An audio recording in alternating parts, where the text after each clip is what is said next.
Un matin, résultat de crawl, c'est 70% de 410 sur le site. J'utilisais les deux, mais je reste pour avoir une tendance stable. Dans mes analyses, j'utilise PageSpeed Insights. Pour calibrer les heures où ça bouge, j'utilise les logs et je vois exactement à quelle heure Googlebot passe, combien de fois par jour.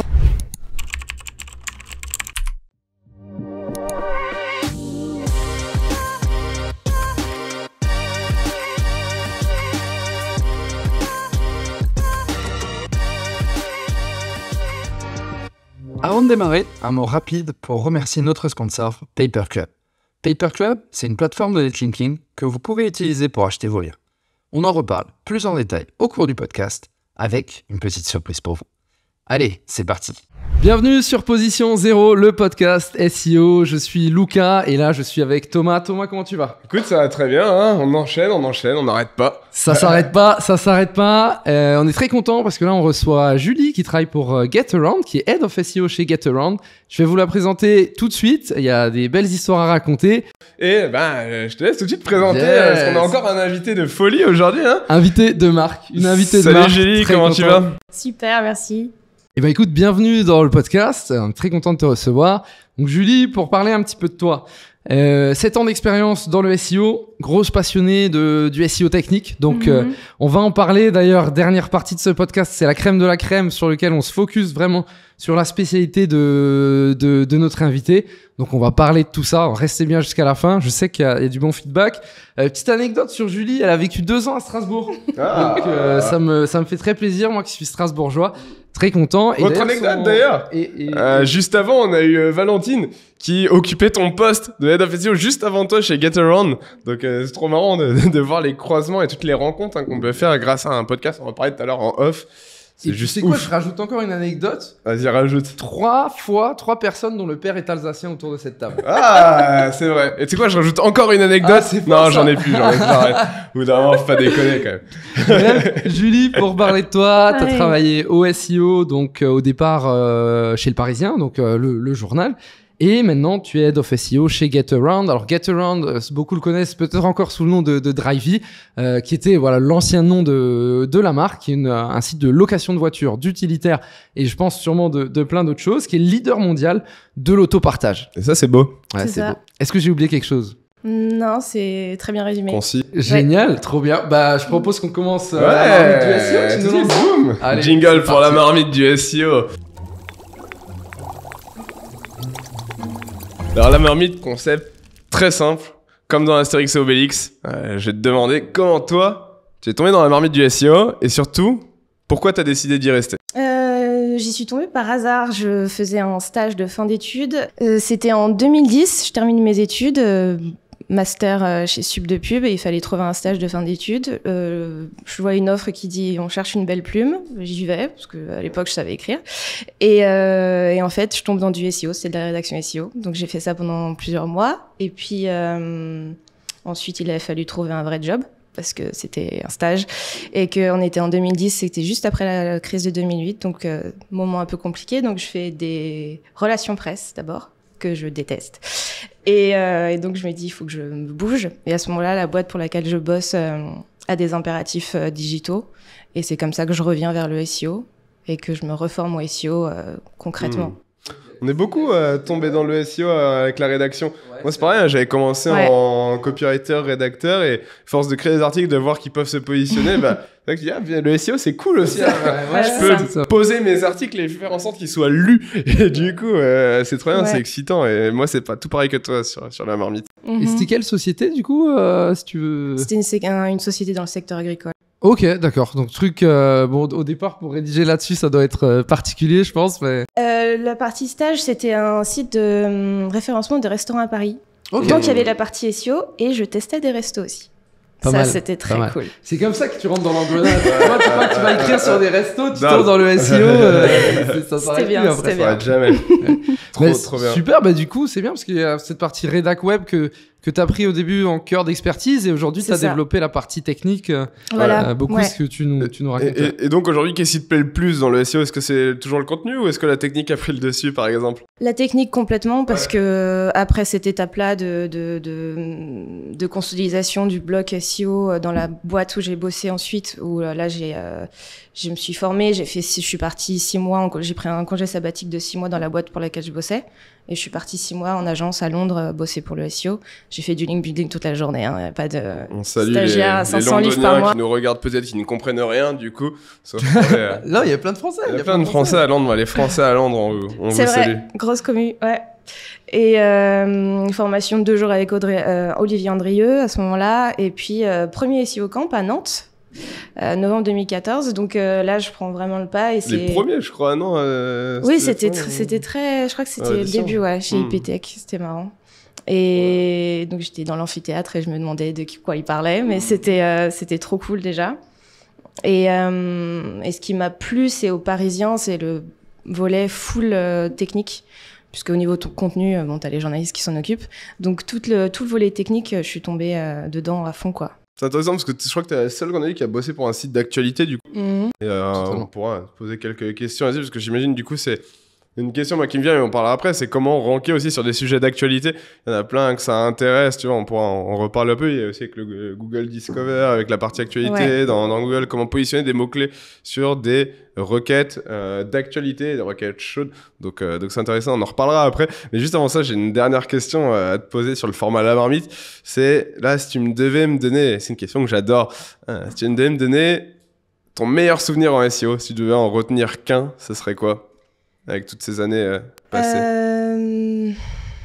Avoir réussi à la migration du Parisien, juste avant que je démissionne de la boîte, mais c'était je crois que j'étais lessivée, je suis partie. Ouais. Mais... comme nous, après 20 heures de podcast enchaînés. On est parti aussi. On a capitulé. C'est ça. C'est 1 an de taf avec les équipes techniques, avec des équipes qui développent le site parfait à partir de ton cahier des charges SEO, qui arrivent à faire un truc parfait, que tu bosses avec le legacy tout en développant le nouveau truc. Je l'ai pleuré. C'est bien de le dire. Il faut dire des trucs comme ça. C'est les podcasts qu'on aime, les gars. Full naturel, full concret. On dit tout, on balance tout. On est des psys avec Lucas. C'est ça. Ouais, c'est vrai que parfois ça fait du bien. Il y a des moments difficiles aussi. C'est pas que des moments où ta courbe de trafic elle est en hausse, tu vois. Il y a plein de moments difficiles. Non, et la fin de la migration, ça a été un achèvement de ouf, quoi. Bravo. Ouais, félicitations. Ouais. J'ai survécu à ça. Après, je pense que tu peux à peu près tout faire. C'est ça. Tu peux monter sur un ring avec Conor McGregor et le plaquer au sol, lui mettre une clé de bras. On salue Conor McGregor qui nous regarde sans doute. Mais du coup, en plus, Getaround aussi, donc ça s'appelait Drivey avant, donc je pense qu'il y a aussi une migration. Et je pense qu'on va en parler après, à mon avis, partie crème de la crème. Des belles questions. Enchaînons. Et ouais, du coup, juste avant d'enchaîner, petite question, c'était quoi le contexte un peu aux Parisiens? Pourquoi faire une migration au départ? Je suis un petit peu curieux, et du coup, quelles sont les différentes étapes du projet qu'il y a eu derrière? Déjà, on avait un site qui commençait à dater, je pense. On avait des problématiques web perf qui étaient aussi importantes. Et passer sur une nouvelle solution, ça permettait de partir de zéro et de faire quelque chose de très propre. Et à ce moment-là, on a choisi la solution du Washington Post qui s'appelle Arc Publishing. Donc, on faisait des calls à 15h et chez eux, ils avaient leur tête dans leur mug de café parce qu'il était 7h. Arc Publishing, c'est quoi ça? Arc Publishing, c'est la solution qui est développée par le Washington Post. Et qui permet de... ils vendent ça à des médias partout dans le monde. Ok. Et donc, c'est un peu le CMS, ce truc, c'est un CMS? C'est un CMS, ouais. Okay. Un CMS spécifique pour que les journalistes puissent se débrouiller tout seuls. Et t'as toute la partie technique et t'as la partie SEO. Trop intéressant, ouais. Donc, gros projet, c'est là que fallait être solide. Trop bien. Bah ouais, clairement, je pense que ça, c'est un projet ultra formateur. Donc, bah, parfait. Je vais envoyer la section suivante qui s'appelle le pain sur la planche.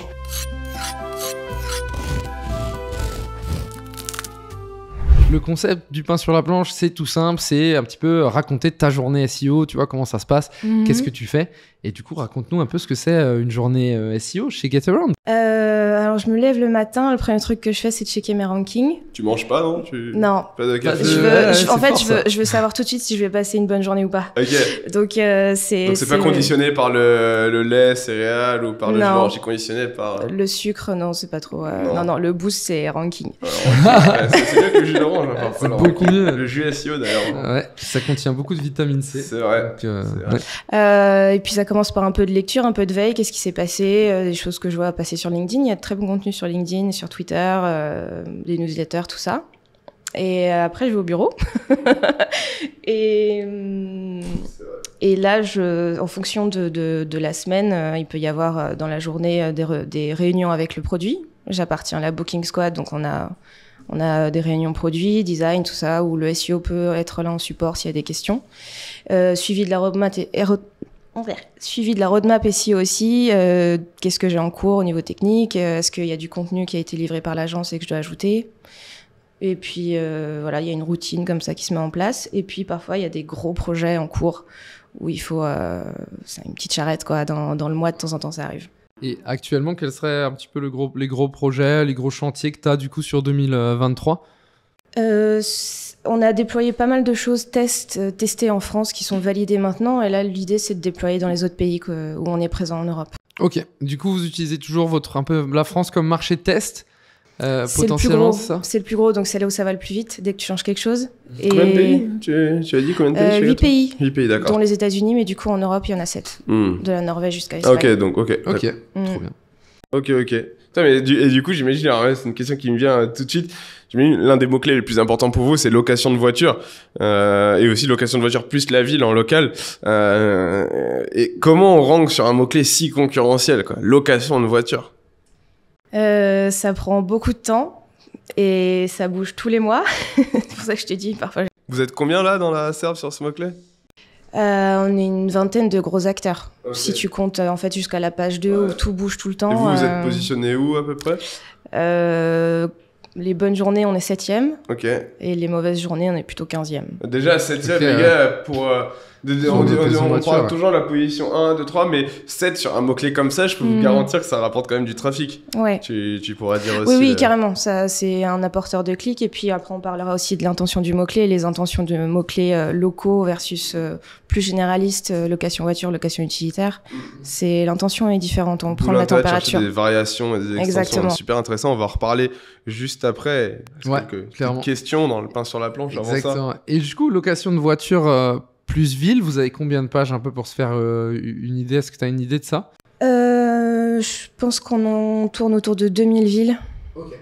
Ouais, qui sont pas toutes également optimisées, parce que c'est quand même de l'argent d'optimiser ces pages-là. Donc on a des top requêtes, des top villes. Ça dépend aussi de est-ce qu'on a des voitures. Il n'y a pas juste le SEO dans la boîte, il y a aussi suivre les efforts des équipes qui bossent à obtenir des voitures. Donc vous priorisez les optis selon la taille de la ville aussi là. Aussi, voilà. Ouais. Parce que location de voiture Vierzon, c'est pas le premier truc que vous allez... Voilà, il y a une ville qui s'appelle Abscon. Désolé pour les Vierzonais ou Vierzonois, mais on adore votre ville.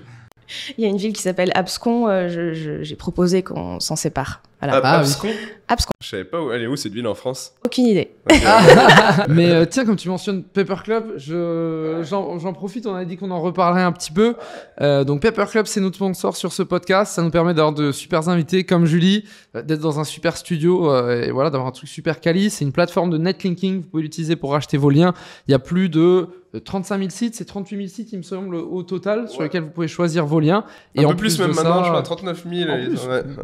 Et en plus, il faut encore que j'ajoute mes sites aussi. Donc, faut que tu ajoutes tes sites parce qu'effectivement, il y a deux parties. Hein.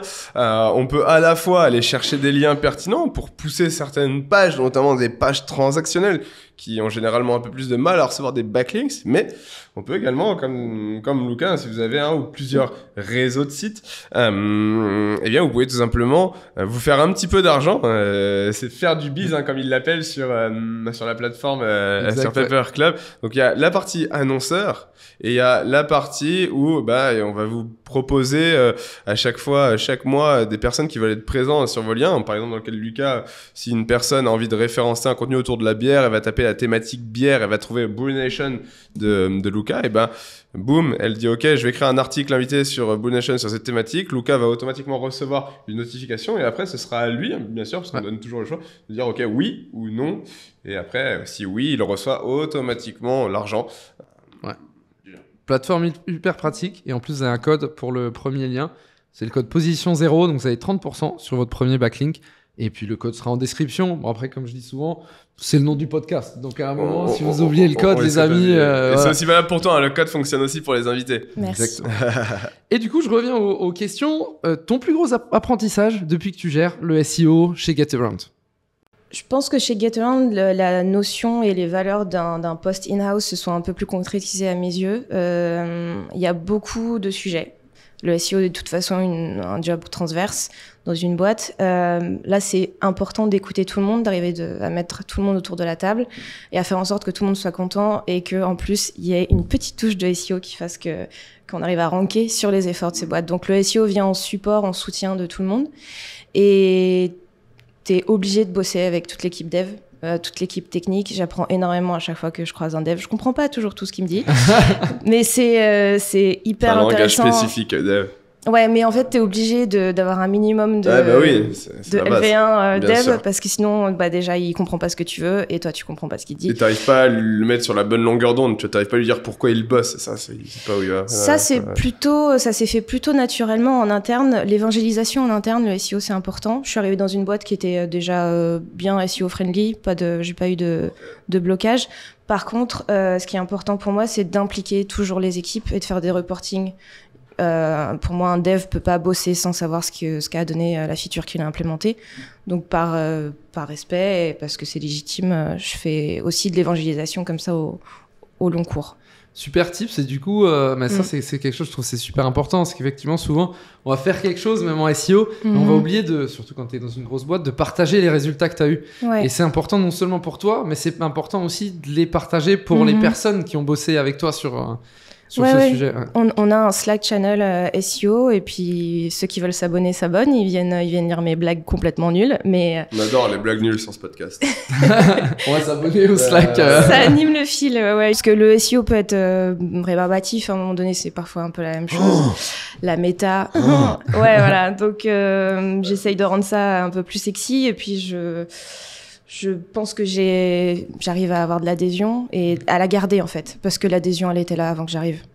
Et qu'est-ce que tu vas partager du coup comme reporting? Tu disais voilà, je partage les reportings après une feature ou autre. Qu'est-ce que tu vas partager du coup? Alors on a un petit jeu en interne, c'est combien on est sur location voiture aujourd'hui. Quand je dis qu'effectivement on est 7e, Pierre il dit non, moi je nous vois en page 2. Check sur quoi tes positions d'ailleurs? SEMrush, je croise avec Monitorank. J'adore Monitorank. Et j'aime beaucoup SEO Hero Ninja.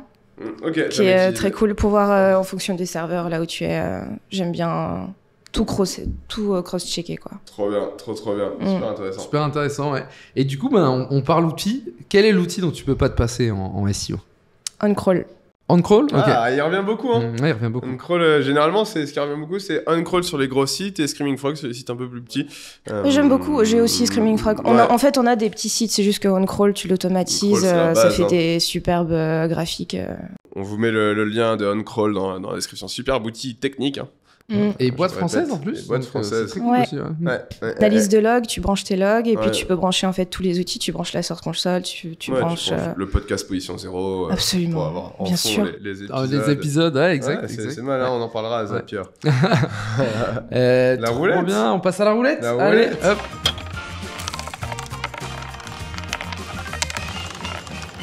Le Diams pas de Diams. The One Piece, du coup. The One Piece. Tu connais les mangas un peu? Tu suis les mangas? Ouais. Je sens que t'aimes bien les mangas. C'est quoi ton manga préféré?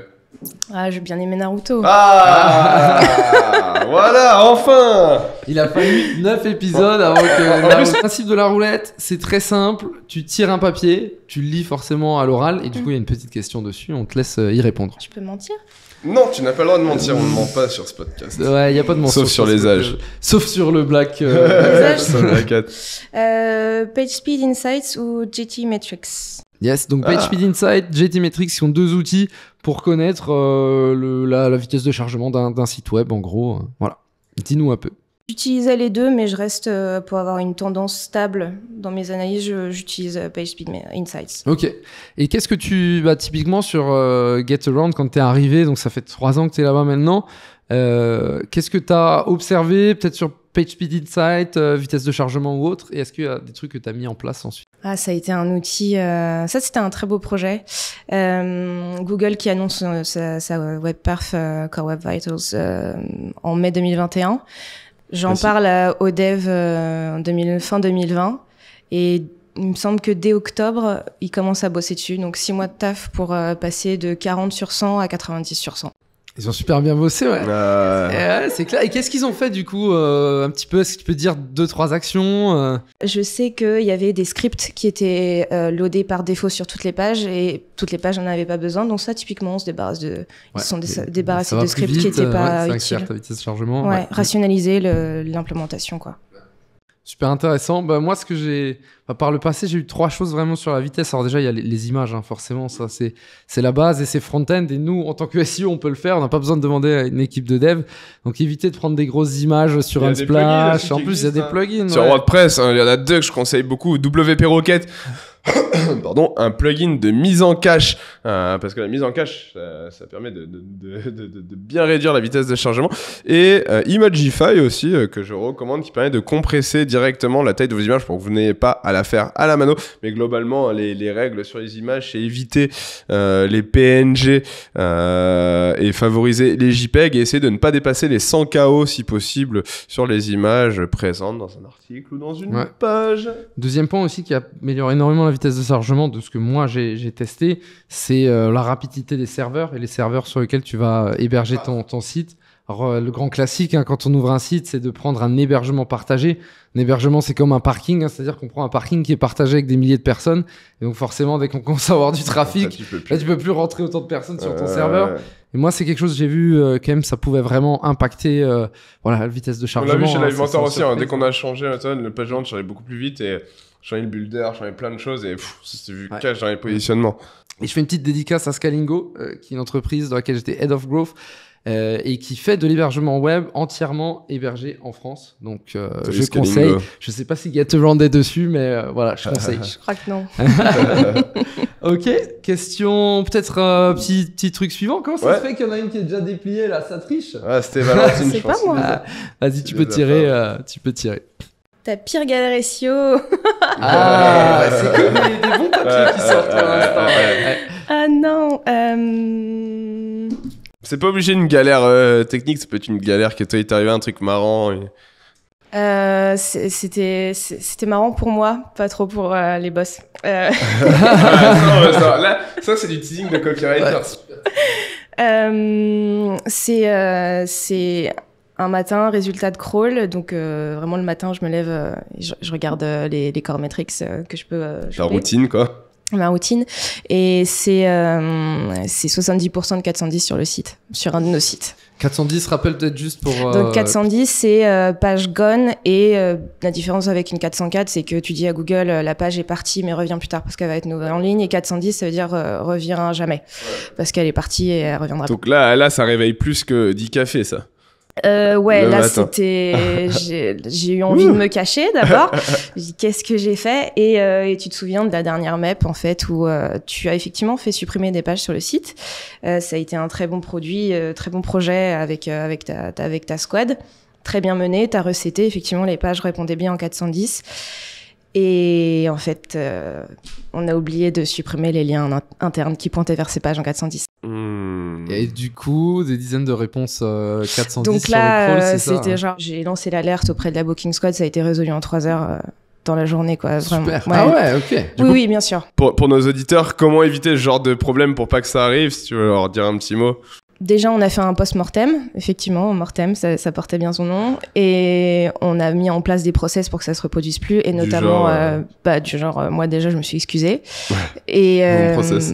ouais, c'est important, je pense. Ouais. Et ensuite, tout ce qui est recettage, voilà, on a cadré à fond. Prochaine fois, ça se passe mieux. Forcément. Ouais, mais C'est bien. s'il faut aller très très vite, et c'était juste le pic de stress parce que t'as le chiffre d'affaires, le ranking et le trafic qui descend derrière. Parce que combien de pages avaient disparu du coup 1000. 1000 pages, ok. Mm. Ouais. Mais Donc c'est déjà. Ouais, c'est conséquent. C'est conséquent. Mais quoi. une fois de plus, il faut faire des erreurs en SEO, hein, c'est ce qu'on dit tout le temps. Faire des erreurs, c'est une façon de peaufiner ta strat. Et les meilleurs consultants SEO aujourd'hui, c'est ceux qui ont fait le plus d'erreurs et qui sont passés par toutes les steps pour justement ne plus avoir à les refaire. Donc n'ayez pas peur hein, de faire des erreurs, de tester. Bon, parfois, c'est clair que quand c'est des gros sites et tout ça. Mais bon, c'est des expériences comme une autre et c'est important de les faire, je trouve. Ce qui peut se faire aussi, c'est tester potentiellement sur un petit échantillon de pages.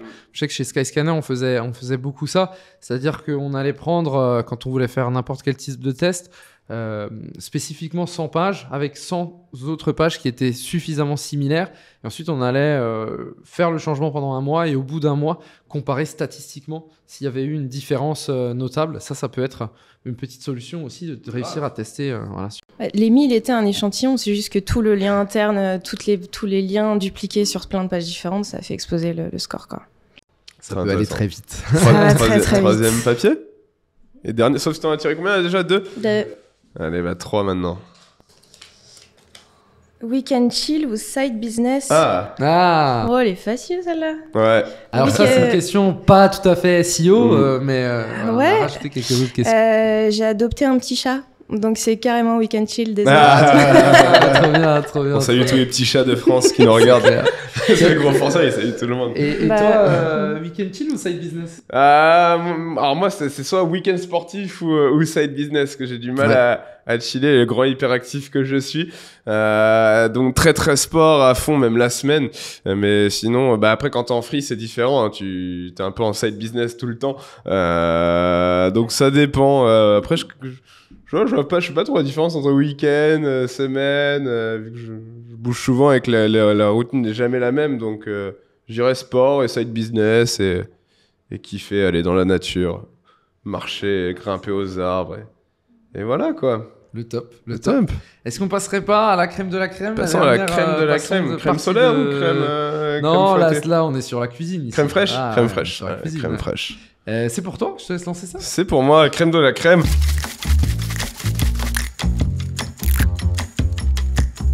On s'intéresse un peu plus à tes spécificités, à ton cœur d'expertise. Du coup, on s'est posé un petit peu avec Lucas par rapport à ce que tu nous as dit. On t'a préparé 5 questions qui sont juste là devant nous et on pourra, une qui nous est venue là au tout début sur la partie actualité, mais on peut peut-être commencer par ça. Vu que tu avais bossé chez Le Parisien, comment référencer des articles d'actualité? Déjà, au niveau technique, tu as 2 types de sitemaps quand tu es dans un média. Tu as le sitemaps normal classique et tu as le sitemap news qui est du coup là référence tout ce qu'il faut pour l'algorithme qui est différent de l'algorithme search classique. L'algorithme de Google News à l'époque, c'était avant Discover. Et là, il faut faire très attention, ça va très très vite. C'est très sensible un sitemap news. Donc il faut qu'il soit à jour quasi en temps réel. Sitemap News, ouais. Ouais. Faut repérer tout ce qui est indexation, vitesse d'indexation, voir comment ça se comporte dans les rankings par rapport à l'actu chaude, où est-ce que tu es dans le carousel news et aussi dans le carousel classique. Et est-ce que pour un site, par exemple un blog qui n'est pas du tout forcément sur l'actualité, mais qui a envie de faire un post actualité, est-ce que le sitemap dont tu parlais, sitemap a une importance ou A priori, rentrer dans Google News, c'est très compliqué pour un petit, quand t'es pas un gros, et en plus il faut une sorte de shortlist, c'est la partie VIP de Google. Je dis ça parce que ça nous est arrivé 2 fois chez Live Mentor. On a 2 articles qui sont retrouvés en Google Discover et tu le vois direct dans la search engine. C'est genre 20 000 clics la journée, tu vois, sur l'article, c'est ouf, tu vois. C'est énorme. 30 000, c'était vraiment rocambolesque. Et après, tu as tout le balisage schéma qui doit répondre aux spécificités de Google News aussi. Yes. Et du coup, qu'est-ce qu'il y a comme... Du coup, ouais, autant je connais le balisage d'un site classique, on va dire, les FAQ, ce genre de choses. Et sur un site news, qu'est-ce qu'il y a de spécifique dans le balisage schéma, du coup? Déjà, tu as tout le balisage news article qui est différent de article tout court. C'est celle-là spécifiquement qu'il faut. Et tu as parfois des problématiques de paywall. Donc, montrer à Google quand même de ce dont parle l'article, mais il est masqué en front. Donc, il y a aussi des problématiques comme ça, parfois en JavaScript. Ça peut être très cool comme sujet. L'implémentation d'un paywall, c'est très cool. Il y a le whitelisting des IP de Google, des user agents. Les IP de Google, ils n'y pensent pas forcément toujours, mais il faut les whitelister. Ok, c'est-à-dire whitelister, peut-être, si tu veux bien expliquer. C'est au niveau du serveur. Un développeur va s'occuper de mettre sur une liste de crawlers gentils, qui va pas bloquer des IP et des user agents pour qu'on soit sûr que Google puisse voir tout le contenu. Ok, parce que du coup, Google sur un site de news vient beaucoup plus régulièrement sur ton site, il tape des milliers de fois par jour. Ouais. Et du coup, très rapidement, tu peux le bloquer. Je pense automatiquement, ça peut être bloqué par les serveurs. Il faut que tu l'autorises, c'est ça. Voilà. On a des problématiques de gros crawlers qui viennent scraper le contenu tout le temps. Et ça peut être aussi protégé par des outils comme Datadome, par exemple. Okay. Qui en fait soulagent tes serveurs parce qu'ils sont sollicités bien moins souvent. Ouais, super intéressant. Et je pense du coup, même ça concerne pas que les news, ça peut concerner aussi des gros sites. C'est scraper les prix d'un site e-commerce par exemple. Ouais, ok. Super intéressant. Bah, ça, c'est même un sujet, j'ai rarement entendu parler que c'était pas sur des gros sites. Donc, super intéressant. Très intéressant. Du coup, notre autre question, c'était quels sont tes quick wins, toi, en SEO sur la partie technique? Quelles sont les premières choses que tu checkerais, que tu mettrais en place à t'arriver sur un nouveau projet SEO? Tout ce qui est optimisation du budget crawl, donc la website sanity, voir s'il y a vraiment... Checker les logs du coup aussi. Ouais. Donc ça peut marcher aussi avec Screaming Frog, hein. Mais ça c'est plus ponctuel, mais c'est voir que tout est en 200, qu'il n'y a pas trop de pourcentage, pas un pourcentage trop élevé de 300 ou de 404, surtout pas. Les 300, il faut les réparer. Surtout si t'as un petit site, ça augmente, tu perds beaucoup trop de temps. Et la web perf aussi, évidemment. Une page qui prend 1 seconde à charger versus 1/10 de seconde. Il en crawl 10 fois plus parce que t'as pas le contrôle sur le crawl budget. Le Google, il vient, il repart quand il veut. Et voir aussi potentiellement tout ce qui est lien externe. Tu peux éventuellement leur mettre un nofollow dessus pour que Google reste plus longtemps sur ta page, qu'il aille jusqu'au bout au lieu de quitter le site quand tu tombes sur un lien externe. C'est intéressant. Et à quel point tu limiterais ça, tu vois, parce que tu vas peut-être pas mettre des nofollow sur tous les liens externes. Est-ce que tu limites selon l'autorité du lien ou est-ce que tu as des pistes là-dessus? Pour les problématiques médias, par exemple, c'est d'office. C'est-à-dire que quand j'étais au Parisien, il lâche pas de backlink, nofollow, voilà. Après, il y a des médias qui vendent le lien, effectivement. Donc, problématique de backlink, c'est oui, bien sûr, parce qu'on retrouve plein de médias sur Paper Club également. Il y a une grosse partie médias d'actualité sur lesquels on peut placer des articles et des liens. Donc, globalement, c'est un peu plus cher que sur des blogs classiques parce qu'il y a aussi toute la visibilité qui retombe du média. Mais allez voir, je crois qu'il y a Le Parisien dedans, si je dis pas de bêtises. Il y en a plein d'autres. CNews, il y avait plein de types de 01.net. Ouais. Je n'ai pas tous regardé, donc je préfère pas dire de bêtises, mais je sais qu'il y a une bonne partie actualité, donc allez checker si ça vous intéresse. Totalement. Mais du coup, attends, moi je veux le truc complet. Du coup, les médias systématiquement nofollow. Voilà, et quand c'est comme ça qu'il y a un lien qui te vend en follow a une vraie valeur. Ouais, c'est un business aussi. Complètement. Et du coup, pour quelqu'un qui a un site, on va dire un site de niche qui fait un peu d'affiliation, est-ce que je parle pas du tout pour ma part, mais est-ce que tu conseillerais vraiment de mettre un maximum? De toute façon, aujourd'hui, normalement, il faudrait même dire que c'est un lien d'affiliation. Mais du coup, est-ce que tu recommandes de mettre vraiment l'essentiel en nofollow? Ouais. T'as pas le temps. Tu peux pas avoir le luxe de laisser partir ton Googlebot. Ok, donc c'est vraiment devenir possessif avec Googlebot à un moment donné, tu veux le garder chez toi. Je pense que c'est mieux.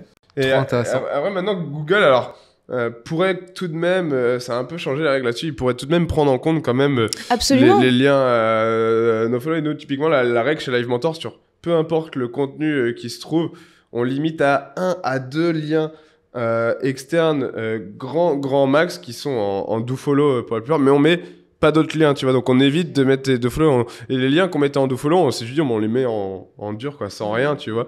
Et on gardait vraiment que les deux principaux et qui ont vraiment un lien avec la thématique, tu vois. Par exemple, si on parle je sais pas, de comment déclarer ton chiffre d'affaires en tant qu'entrepreneur et que tu fais un lien vers le site de l'URSSAF, c'est super pertinent parce que déjà, thématique validée, c'est un site de l'État et c'est trop bien. Gros trafic, grosse autorité, deuxième point. Et troisième point, thématique liée. C'est-à-dire URSSAF, déclarer son chiffre d'affaires, là, c'est un très bon... Et Google adore ça parce que Google adore le sourcing, de montrer qu'on cite des sources fiables. Et donc, la thématique est clé aussi dans les liens internes comme dans les liens externes. Clairement. C'était la minute SEO, on aime bien faire des minutes. Mais c'est un vrai sujet et ça pour le coup c'est un sujet qu'on a très peu abordé depuis on est au 9e épisode du podcast donc ouais, très intéressant. Parce que trop en mettre dilue ton jus aussi, ce que disait Gaspard hier, faut le voir ton contenu comme un vase. Et chaque lien qui sort ton contenu c'est comme un trou dans le vase et s'il y a trop tu dilues ton jus un peu partout, tu vois. Et une fois que tu as saisi l'idée en fait tout est naturellement mis en place dans ta tête et après dans ton site. Exactement. Ouais.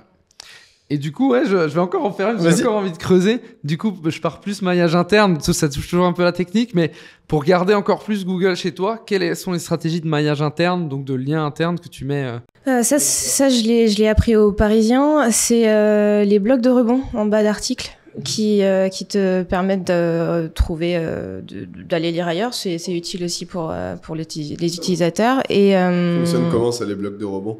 Tu fais remonter des articles potentiellement qui sont un peu plus vieux si tu as envie qu'ils reprennent du jus, ou plus jeunes parce que c'est les plus récents et c'est plus pertinent, mais dans la même catégorie. Et est-ce que tu peux varier ça en fonction des articles ? Est-ce que c'est des blocs dynamiques ou c'est des blocs qui sont en dur et que c'est les mêmes propositions dans tous les articles ?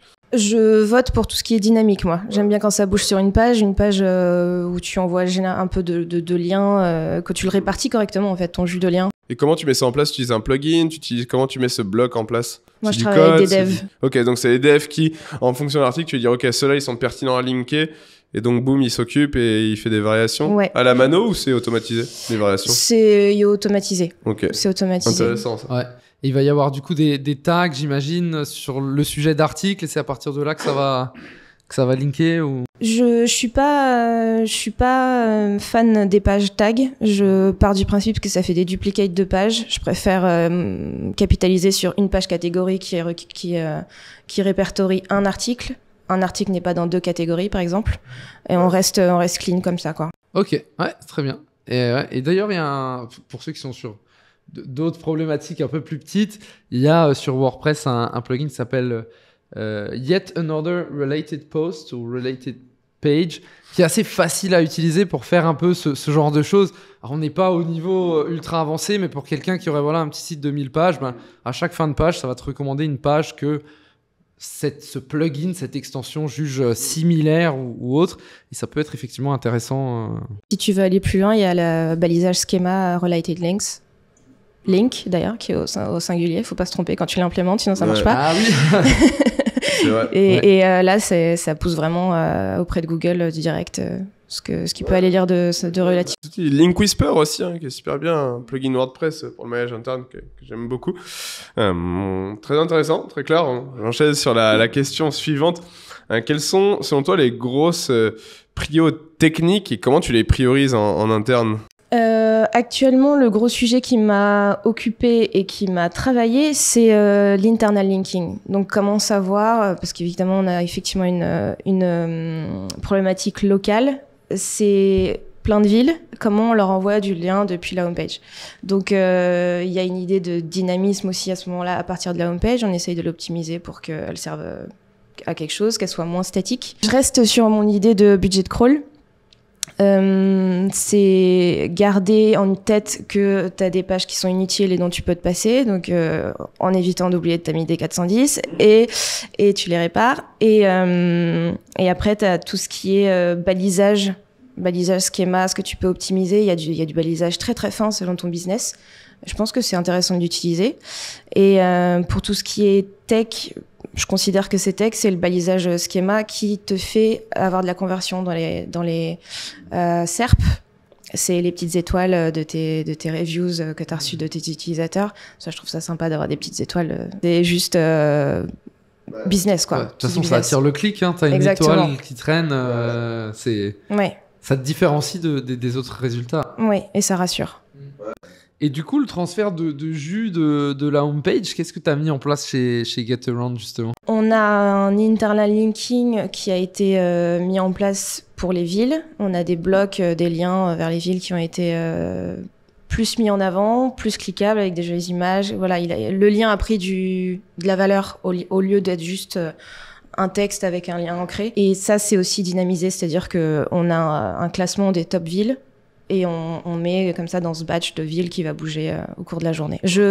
Pour calibrer les heures où ça bouge, j'utilise les logs et je vois exactement à quelle heure Googlebot passe, combien de fois par jour. Et donc là, on met en place les process, enfin, on met en place le calendrier de changement de ces liens. Donc on va dire, tu sais que Google passe à 8h, 10h, midi. Exactement. Et du coup, tu vas faire changer automatiquement tes liens de la homepage. Voilà. Pour à 11h59, il y a un nouveau lien. Ok. Ouais, c'est costaud, ça. Hein. Du coup, après qu'il repasse, boum, tu mets un nouveau lien, il repasse sur le nouveau lien, il redonne du jus au... Exactement.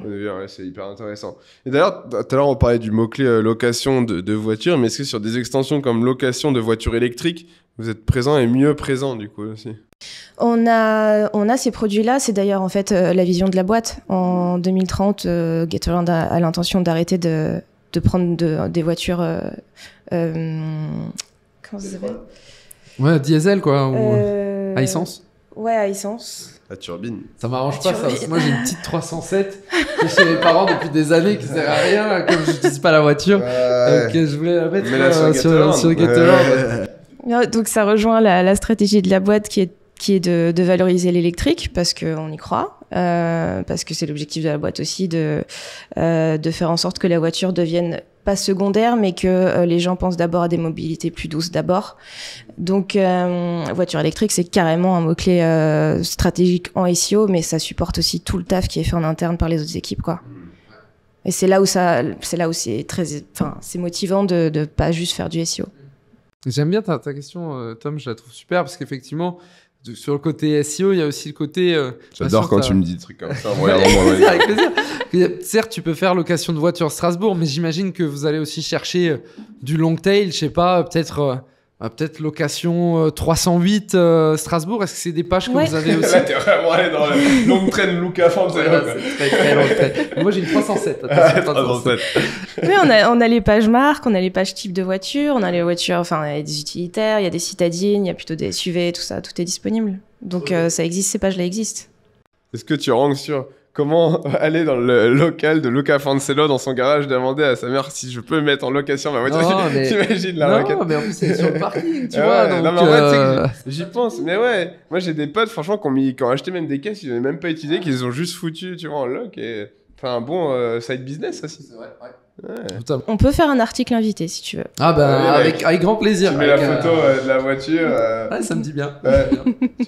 C'est parti. Et parfait, bah, super intéressant. Et ouais, moi j'avais une petite dernière question à te parler, à te poser. On en a un peu parlé tout à l'heure, mais c'est est-ce que tu peux nous en dire un peu plus, et surtout aux auditeurs qui nous regardent, un petit peu plus sur le balisage schema, et toi comment tu l'utilises, et si là, admettons demain t'as je sais pas, un blog ou un site, j'ai envie de mettre en place le balisage schéma. Qu'est-ce que tu me conseilles? Quels sont les no-go? Quels sont les must-have? Mais vas-y, je te laisse nous en dire plus. Alors déjà, tu peux ouvrir le site de schema.org qui appartient au W3C et Google se base là-dessus. Donc gratuit, pour moi, Schema c'est un must-have sur un site. Je fais attention à ce qui est, par exemple, le nom de la boîte. Ça marque ta notoriété, ta nom de marque, la brand awareness, tout ça. Ensuite, tu as tout ce qui est website, la balise website qui est classique, donc corporation si tu veux. Ou voilà. Et tu as ensuite ton cœur de métier. Donc, rental cars, par exemple. Tu vas plus loin que la schema produit, tu peux aller beaucoup plus finement dans ce que c'est comme produit. Et là, du coup, tu restes pertinente dans ton cœur de métier. Ok, super intéressant. Et des no-go, potentiellement? Des choses à éviter, des erreurs? Pas de gourer sur le related link. Ok. tu peux expliquer rapidement ce que c'est? C'est juste, faut pas mettre plusieurs liens dans la même balise si c'est en fait une balise par lien. D'accord, ok, ouais. Sinon elle marche pas. Ouais. Et en gros, les related links sur Schema, sur Schema, dis-moi si je me trompe, mais c'est en gros, tu vas dire à Google, le lien de cette page est similaire à cette page-là et tu mets ce petit balisage Schema dessus, c'est ça? Voilà, c'est sujet qui peut t'intéresser aussi, quoi. Ouais. Et du coup, tu facilites le travail de Google, entre guillemets.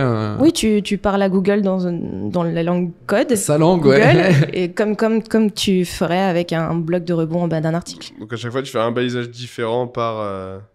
Oui, et ça, c'est généré automatiquement. Le blog a été construit par un dev incroyable en front-end et qui s'est occupé aussi de tout ça. Le blog est, à mes yeux, parfait, quoi. Trop bien. Des petites choses à faire encore, mais il est très bien. Et ouais, on précise peut-être pour les auditeurs, auditrices, c'est que donc Schema, ça s'écrit schéma en français. Ah oui. C'est un projet collaboratif entre Bing et Google qui ont un peu créé ça. Et l'idée, c'est que nous, on puisse aujourd'hui prendre ces informations, les mettre sur notre site. Et ces informations-là, ça permet à Google et à Bing de les lire plus facilement et de mieux comprendre notre site parce qu'on parle un peu à des robots et du coup, les robots comprennent un peu mieux notre site. Très intéressant tout ça. Ouais. Super épisode. Super épisode, encore une fois. Ouais, super. Très technique et j'aime beaucoup. Ouais, franchement, je voulais prendre des petites notes pendant le truc. Ouais, on le regardera. Il y en a plein à réécouter de toute façon. C'est clair. Bon, c'est pas totalement fini, parce qu'il nous reste quand même un dernier format. Et le meilleur peut-être, le meilleur pour la fin, le passage sur le grill dont on a un petit peu parlé. Comme tu sais, on a tiré au sort 10 auditeurs, 10 viewers qui nous ont gentiment donné leur site et on a fait un matching en fonction des sites et de nos invités. Et donc c'est parti, on va passer en cuisine, on va enfiler la tenue et on va passer au fourneau. J'espère que les couteaux sont bien aiguisés. Et c'est parti pour éplucher du légume. Exactement, ça se fait dans une autre vidéo. Donc du coup, on va lancer la vidéo et puis on remercie tout le monde et merci Julie. Beaucoup. Merci Julie, c'était top. Super, ouais. Et l'autre vidéo, elle sera en description. Yes, c'est parti quoi. Carrément. Salut à tous. Ciao.